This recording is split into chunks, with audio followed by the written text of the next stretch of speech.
Jauh sebelum Presiden kelima Megawati Soekarno Putri menyinggung soal penelitian nuklir di dalam negeri, Indonesia pernah punya mimpi besar menguasai teknologi pemanfaatan tenaga nuklir.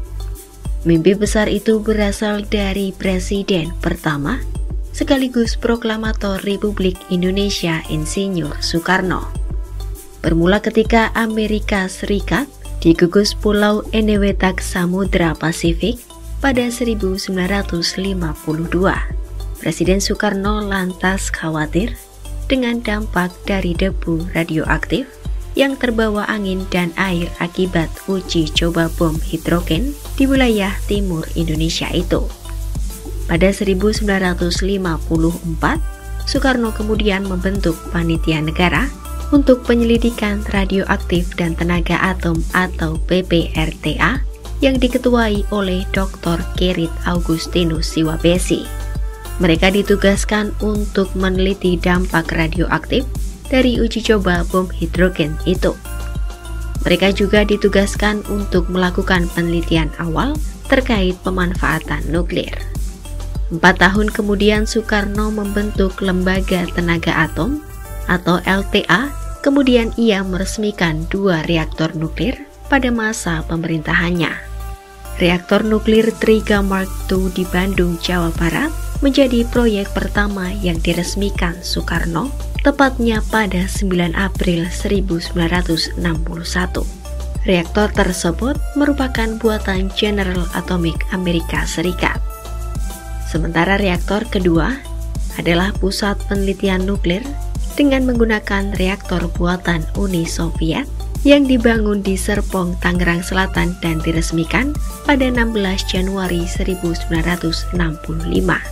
Kedua reaktor itu mulanya ditujukan untuk riset dan pemanfaatan tenaga nuklir untuk energi listrik dan bertujuan damai.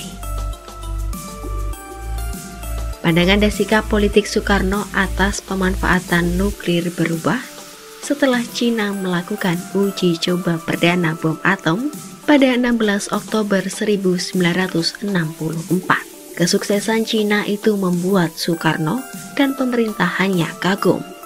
Di lain sisi, gejolak yang terjadi di Asia Tenggara kala itu membuat Soekarno menilai Indonesia perlu membuat senjata nuklir untuk mempertahankan kedaulatan. Akibat konfrontasi yang berkecamuk itu, Indonesia menyatakan keluar dari Perserikatan Bangsa-Bangsa. Bahkan Soekarno secara terang-terangan mengungkapkan keinginannya untuk membuat senjata nuklir dalam Kongres Muhammadiyah pada 24 Juli 1965.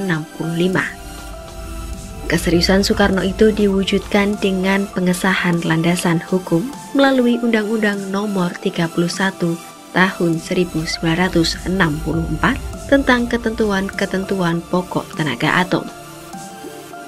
Melalui belit itu, Soekarno memberikan payung hukum yang mendukung penggunaan nuklir dalam usaha menyelesaikan revolusi nasional.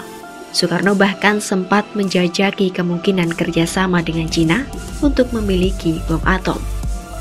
Namun mimpi Soekarno itu harus berakhir kandas akibat rentetan kejadian setelah peristiwa Gerakan 30 September.